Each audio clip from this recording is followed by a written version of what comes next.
আসসালামু আলাইকুম প্রিয় দর্শক। আজ 10ই ফেব্রুয়ারি, মানে মাঝে আর একদিন, আগামীকাল। তারপরে 12 তারিখের থেকে সকাল থেকে নির্বাচনে ভোট হবে। বিকেল পর্যন্ত চলবে, অন্যান্য বারের চেয়ে একটু বেশি সময় ধরে চলবে, কারণ দুটো ভোট। এবং তারপর কাল রাতেই ফলাফল ঘোষণা করার কথা, কিন্তু সম্ভবত তারা করতে পারবে না। আরও একদিন বাড়তি সময় লাগবে বলে মনে করা হচ্ছে। কারণ এর মধ্যে আপনারা জানেন যে প্রধান উপদেষ্টা প্রেস সেক্রেটারি বলেছেন যে নির্বাচনের ফলাফল ঘোষণা করতে এবার একটু সময় লাগতে পারে। এই যে সময় লাগতে পারে বলে উনি বলেছেন, যেটা নাকি নির্বাচন কমিশনের বলার কথা ছিল, কিন্তু দায়িত্ব নিয়ে উনি নিজেই বলে দিয়েছেন। উনি এরকম প্রায় করেন, আগেও করেছেন বহুবার, যেগুলো নিয়ে বিতর্ক হয়েছে, বাট উনি ড্যাম কেয়ার, উনি পাত্তা দেন না, ওনার যা ইচ্ছা উনি বলে দেন। তো উনি বলেছেন, যেহেতু সেটা নিয়ে মানুষের মধ্যে আমার ধারণা একটা আতঙ্ক তৈরি হয়েছে যে নির্বাচনের সঠিক ফলটাকে আমরা পাবো, তা না হলে আগে ভাগেই সরকারের লোক কেন বলছে যে নির্বাচনের ফল প্রকাশে বাড়তি সময় লাগতে পারে, এই সন্দেহ তো থাকছে।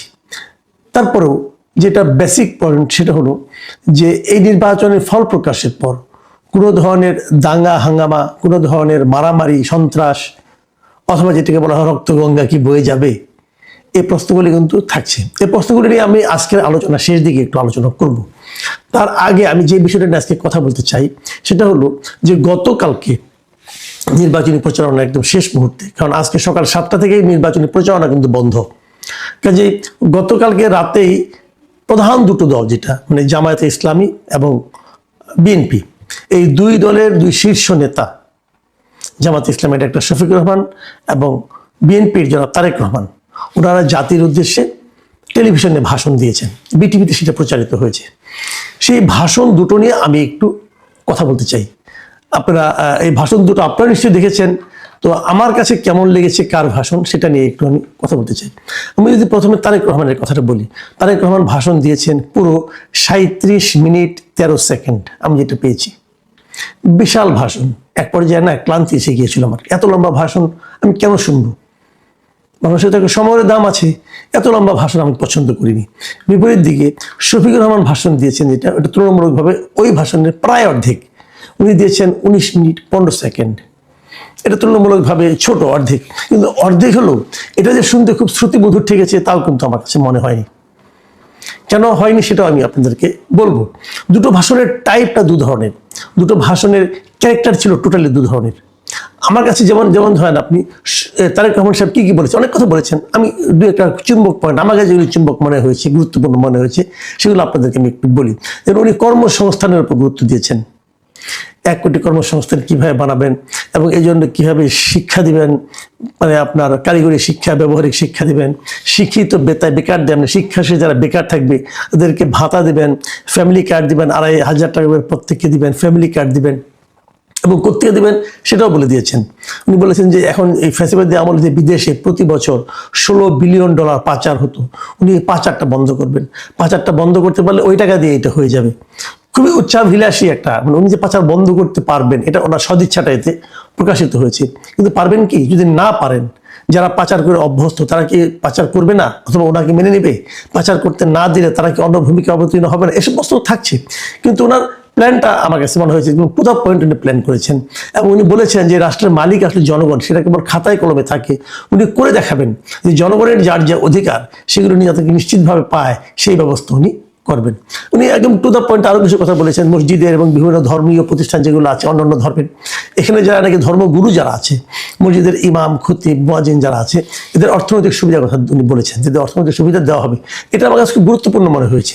দেখুন, ইসলামে একটা এলাকার মসজিদের যিনি ইমাম থাকেন, খতিব থাকেন বা মুয়াজ্জিন থাকেন, এরা কিন্তু ধর্মীয়ভাবে খুব সম্মানিত ব্যক্তি, কিন্তু তাদের জীবনযাপন কিন্তু খুব দরিদ্র হালে কাটে, কারণ তাদের তো আর কোনো ইনকাম নেই। এই জন্যই তারা করে কি, ওই এলাকার যারা নাকি দুষ্ট লোক আছে কিন্তু অর্থশালী লোক আছে, তাদের কথা শুনতে বাধ্য হয়। কিন্তু এরা যদি নিজেরা স্বাবলম্বী হয়, তখন আসলেই তারা কিন্তু ওখানকার সমাজের অনেক গুরুত্বপূর্ণ বিষয়ে স্বাধীনভাবে মতামত দিতে পারবেন। আমি মনে করি এটা খুব জরুরি, কারণ আমাদের এই দেশটা আপনি চান বা না চান, এটাই বাস্তবতা যে এখানে ধর্মীয় আলেমদের একটা গুরুত্ব কিন্তু আছে। তাদেরকে স্বাবলম্বী হওয়ার সুযোগ যদি সরকারের থাকে, তাহলে সেটা দেওয়া উচিত। আমার কাছে এটা ভালোই লেগেছে। তারপরে আরো অনেক কিছু বলেছেন উনি, যে পরিকল্পনা উনি যে নিচ্ছেন, উনি একটা খুব গুরুত্ব দিয়ে বলেছেন যে আমরা তো অনেক পরিকল্পনা নেই, কিন্তু সেই পরিকল্পনা বাস্তবায়নে কিন্তু দুর্নীতি হয়। এবং এই দুর্নীতি উনি কঠোরভাবে দমন করতে চেয়েছেন। মানে উনি যে পরিকল্পনা নেবেন, যেমন আমি নিজেও কিন্তু অনেকবার বলেছি যে আপনি বলেছেন যে বস্তির জন্য আপনি বস্তিতে আপনি বানাবেন, ফ্ল্যাট বানাবেন, কিন্তু যাদেরকে বানাতে দেবেন তারা কি করবে? তারা তো চুরি করবে এবং তারা তো সেখানে নিজের আত্মীয় স্বজনের নাম বসিয়ে দেবে। উনি ওই বিষয়টা কি নাম যায় না, উনি বলেছেন যে এই পরিকল্পনা বাস্তবায়নে যে দুর্নীতি হয় এটাকে উনি কঠোরভাবে দমন করবেন। এবং আরো বলেছেন, আমি এই শব্দটা আমার ভালো লাগছে, দুর্নীতি নিয়ন্ত্রণে যতটা কঠোর হওয়া যায় বিএনপি ততটাই কঠোর হবে। মানে ম্যাক্সিমাম কঠোরতা দেখাবে, মানে দুর্নীতির বিরুদ্ধে এক ধরনের জিহাদ বলতে পারেন। আরেকটা কথা বলেছেন, আমি বেশি লম্বা করবো না, বুঝতেই পারছেন আপনার লম্বা তো ভাষণ, হ্যাঁ, আধা ঘন্টার বেশি সময় ভাষণ বললে তো অনেক কথাই বলা যায়। যে কথাটা বলেছেন একটা সেটা আমি বলি, সেটা হলো যে এই 12 তারিখে আপনারা বিএনপিকে ভোট দিবেন, 13 তারিখ থেকে বিএনপির এমপিরা আপনাদের দায়িত্ব নেবেন এবং এই দায়িত্বটা তারা ঠিক মতো পালন করছে কিনা সেটা দেখার দায়িত্ব আমি নিচ্ছি, মানে আমি তারেক রহমান নিচ্ছি। মানে মূলত যেটা বোঝা গেল যে উনি সামগ্রিকভাবেই পুরো জাতির দায়িত্বটা উনি নিজের কাছে নিতে চান এবং নেওয়ার কথা ওনার ইচ্ছা আছে। আমার কাছে ভালো লেগেছে, একজন নেতার এরকম বক্তব্য হওয়া উচিত। আমি যদি এর বিপরীতে ডক্টর শফিকুর রহমানের বক্তব্যটা 19 মিনিট 15 সেকেন্ডের বক্তব্যটা দেখি, আলোচনা করি, তাহলে আমরা কি পাই? জামাত নেতা ডক্টর শফিকুর রহমান উনি প্রথম থেকে যে কথাটা বলেছেন যে এই দেশটা ওনারা তরুণদের হাতে তুলে দিতে চান, তরুণরাই এই দেশের কাণ্ডারি হবে, তরুণরাই হাল ধরবে, তরুণরাই সবাইকে মিলে ঐক্যের বাংলাদেশ গড়বে। খুবই ইন্টারেস্টিং কথা। উনি এই সঙ্গে এই কথা বলেছেন যে পরিবারতন্ত্রের অবসান ঘটাতে চান, মানে পরিবারের পরিচয়ে কেউ ক্ষমতা দখল করবে এটা ওনারা চান না। বোঝা গেছে এই আলোচনাটা সরাসরি আক্রমণটা তারেক রহমানের প্রতি দিয়েছেন। লুটপাটের অবসানের কথা বলেছেন, তারপরে উনি প্রমাণ হিসেবে বলেছেন যে জামাতই পারবে, কারণ জামাতের অতীতে যারা মন্ত্রী ছিল, এমপি ছিল, তারা লুটপাট করেনি, তাদের বিরুদ্ধে দুর্নীতির কোনো অভিযোগ আসেনি, এগুলো উনি উল্লেখ করেছেন। এবং উনি বলেছেন যে নারীকে মূল্যায়ন করা হবে, নারীকে নিরাপত্তা দেওয়া হবে, কেউ যেন ভয়ের সংস্কৃতির মধ্যে বসবাস না করে সেটা দেখানো হবে। এবং উনি 3টা ক্ষেত্রের কথা বলেছেন যে দেশের উন্নতি করতে হলে 3টা ক্ষেত্রে উন্নতি করতে হবে এবং এই 3টা ক্ষেত্রে কি করতে হবে? শিক্ষায় সংস্কার আনতে হবে, বিচার বিভাগ আমূল ঢেলে সাজাতে হবে এবং অর্থনীতির সংস্কার করতে হবে। এই 3টাকে উনি মেইন টার্গেট হিসেবে বলতে চেয়েছেন। তো প্রবাসীদের নিয়ে কথা বলেছেন, তারপরে আপনি বলেছেন যে আমাদের পরিবর্তনে একটা মহা সুযোগ এসেছে, আমরা যেন এই সুযোগটা হেলায় না হারাই, এবং বারবার উনি কিন্তু তরুণদের হাতে ক্ষমতা দিতে চেয়েছেন। আর শেষের দিকে উনি হা ভোটের কথা, সেটা ঠিক মাঝামাঝিতেই উনি হা ভোটের কথা বলেছেন যে সবাই যেন হা ভোট দেয়, তাহলে পরিবর্তনটা পূর্ণাঙ্গতা পাবে। এগুলি ভালো। আমরা দুটো জিনিস খেয়াল করেছি, আমার এখানে আমি বিশ্লেষণটা করি। এটা হলো যে জামাতের আমির উনি কিছু নীতিগত কথা বলেছেন, কিভাবে করবেন না করবেন সে ডিটেলে উনি জান নাই। আর বিএনপি নেতা ওনার কাছে মনে হচ্ছে উনি খুব ডিটেলে গিয়েছেন। মানে আমার কাছে মনে হয়েছে তারেক রহমান সাহেব দীর্ঘদিন ধরে এগুলি নিয়ে চিন্তা করেছেন, আমার ধারণা হয়েছে, এবং সেই চিন্তাগুলি কিভাবে কোনটা বাস্তবায়ন করবেন না করবেন আমার মনে হয় ওনার কাছে একটা ডিটেল প্ল্যান সম্ভবত আছে এবং সেগুলি উনি শেয়ার করেছেন। হয়তো এই কারণে ওনারটা একটু ডিটেলে বলতে যেই হয়তো একটু বড় হয়েছে। আমার আরেকটা জিনিস মনে হয়েছে, আমি গত কয়েকদিন ধরে একটা জিনিস লক্ষ্য করছিলাম সোশ্যাল মিডিয়াতে, মিস্টার পিনাকি ভট্টাচার্য যিনি ফ্রান্স থেকে বলেন, লোকটা জাতে হিন্দু ব্রাহ্মণ, কিন্তু উনি কিন্তু অনবরত আমার কাছে মনে হয়েছে গত কয়েকদিন ধরে উনি জামাতের পিআরও হিসেবে কাজ করছেন। জামাতকে কীভাবে ক্ষমতায় নেওয়া যায় এই সংক্রান্ত নানা ধরনের প্ল্যান উনি দিচ্ছেন, তারেক রহমানের নানা ধরনের ভুল উনি ধরছেন, বিএনপি কেন কোনো কাজের না এটা উনি বারবার করে বলছেন। এবং আমি খুব বিস্ময়ের সঙ্গে লক্ষ্য করছি যে সোশ্যাল মিডিয়ায় জামাত এত স্ট্রং হওয়া সত্ত্বেও ওনার কিন্তু ভিউ প্রতিদিন আগের চেয়ে অল্প অল্প করে কমছে। তো ওনার কি জনপ্রিয়তা ধস নামলো কিনা আমি বলতে পারবো না, কিন্তু উনি যে একটা দিকে চলে যাচ্ছেন এটা ভালো, এটা এটা এটা অ্যাক্টিভিস্ট হিসাবে উনি জামাতের পক্ষ নিচ্ছেন, উনি নিজে মুসলমান না হয়েও নিচ্ছেন, এটা অবশ্যই জামাতের জন্য একটা বিরাট অর্জন আমি মনে করবো। কিন্তু উনি একটা কথা বারবার বলছেন যে একজন রাষ্ট্রনায়কের দায়িত্ব হলো ডিটেলে যাওয়া নয়, বরং নীতিগত দিকগুলি বলা। এবং ওনার এই প্রতিফলনটা আমি শফিকুর রহমানের বক্তব্যের মধ্যে পেলাম, যে উনি নীতিগত দিকগুলো বলেছেন, কিন্তু উনি কোনো প্ল্যানের কথা বলেন নাই। প্ল্যান না, মানে একটা নৈতিকতার ব্যাপারটা আপনার একটা আপনার এই কিভাবে পলিসিটার কথা বলেছেন, প্ল্যান নয় পলিসি। তো এইভাবে উনিও কিন্তু এটাই বলেন যে নেতার দায়িত্ব হবে পলিসি দেওয়া, প্ল্যান দেওয়া না। আর প্ল্যান দেবে হলো এক্সিকিউটিভ যিনি থাকবেন তারা। তো যাই হোক আমি সেটার প্রতিফলন কিন্তু আমি শফিকুর রহমানের মানে বক্তব্য পেলাম, এবং আমি ওনার বক্তব্য শুনতে শুনতে আমার মনে একবার মানে প্রশ্ন জাগলো যে by any chance Pinaki Bhattacharya ড্রাফটটা করে দেননি? তো আমি জানি না, আমি বলতে পারবো না, কিন্তু কেন মনে হলো আমি জানি না, হয়তো আমার মনের ভুল হতে পারে, আমি জানি না, কিন্তু আমার কাছে এরকম মনে হয়েছে। আর তারেক রহমানের বক্তব্য শুনে যেটা মনে হয়েছে, উনি দেশটা নিয়ে অনেকদিন ধরে আসলে ভাবছিলেন মনে হলো আমার কাছে, যখন বিদেশে ছিলেন ওনার কিছু প্ল্যান উনি বাস্তবায়ন করতে চান হয়তোবা, কিন্তু সেগুলো কতটুকু আমাদের দেশের প্রেক্ষিতে বাস্তবায়নযোগ্য এটা নিয়ে হয়তো উনি বাস্তবায়ন করতে গেলে টের পাবেন। আমি যে কথাটা বলে শেষ করতে যে আলোচনা বড় হয়ে গেছে এমনিতেই, ছোট্ট একটা কথা যেটা আমি শুরুতেই বলেছিলাম, এই নির্বাচনের পর কি কোনো সংঘাত হতে পারে, কোনো বিরোধ দেখা দিতে পারে?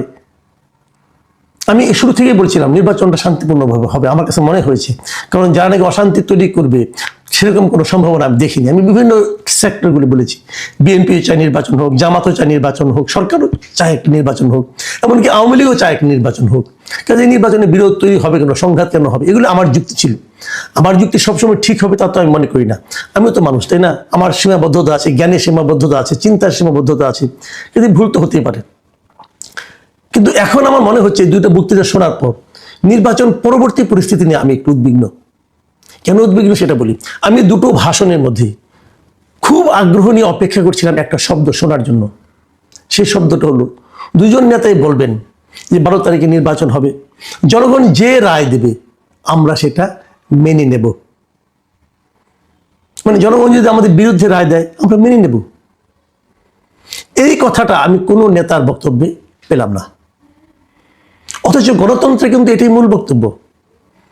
গণতন্ত্রের মূল বক্তব্য হলো আমি জনগণের মতামতকে শ্রদ্ধা করি, জনগণ যদি আমার বিরুদ্ধে মতামত দেয় তবুও আমি মেনে নেব। আমি ভাববো আমি যা করেছি তার জন্য এটাই আমার প্রাপ্য ছিল।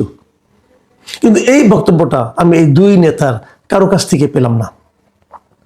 তার মানে হলো দুই নেতাই ভাবছেন যে আমাদের জয়টা সুনিশ্চিত, আমি জেতার জন্য নির্বাচন করছি। জেতার জন্যই সবাই নির্বাচন করে, কিন্তু সবাই তো জেতে না। যে না যেতে তার মনোভাবটা কি হবে? সে কি বলবে আমার জেতার কথা ছিল, সূক্ষ্ম কারচুপি হয়েছে, স্থূল কারচুপি হয়েছে, এগুলো বলবে? এবং এটা কিন্তু আমরা শুনে শুনে আমাদের মনটাই খারাপ হয়ে গিয়েছিল। 91 সালে যেটাকে মনে করি এদেশের ইতিহাসে সবচেয়ে ভালো নির্বাচন, সেই নির্বাচনের ফল হওয়ার পরেও কিন্তু শেখ হাসিনা বলেছিলেন সূক্ষ্ম কারচুপি হয়েছে।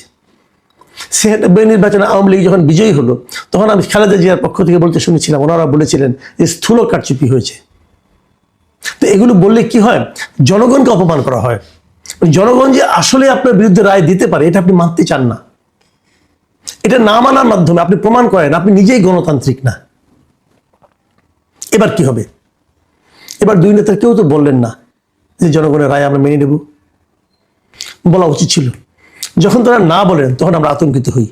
আমরা ভাবি নির্বাচনের পর যদি বিএনপি হেরে যায় কোনো কারণে, যদি দেখেন আপনি যেন ভোট বিপ্লব হয়েছে, যেটা আশা জামাত ইসলাম প্রায়ই করছেন, তাহলে বিএনপিকে সেই ফল মেনে নেবেন? নাকি বিএনপি আন্দোলন শুরু করবেন যে ইলেকশন ইঞ্জিনিয়ারিং হয়েছে তাই আমাদেরকে হারিয়ে দেওয়া হয়েছে? অথবা যদি জামাত হেরে যায়, জামাত কি সেই ফল মেনে নেবে? নাকি তারা বলবে যে নীরব ভোট আমাদের পক্ষে পড়েছিল, সেই ভোটগুলোকে চুরি করা হয়েছে? তাহলে তারা কি আন্দোলন শুরু করবে, মারামারি শুরু করবে, ভোটের ফলাফলকে অগ্রাহ্য করা শুরু করবে? আমাদের ভয়টা এখানেই। গণতন্ত্র নিয়ে, ভোট নিয়ে এ ধরনের ভয় তো আমরা পেতে চাই না। এবং এই ধরনের ভয় যে পাওয়া উচিত না, তার কোনো সে ধরনের কোনো বাস্তবতাও কিন্তু নির্বাচন কমিশন কিন্তু অন্তর্বর্তীকালীন সরকারও তৈরি করতে পারেনি। কাজেই নির্বাচন নিয়ে আমাদের মনে যে অনিশ্চয়তা, আমাদের মনে যে ভীতি, সেটা কিন্তু থেকেই যাচ্ছে। তারপর একদিন পরে দেখি কি হয়। আপনারা সবাই ভালো থাকবেন।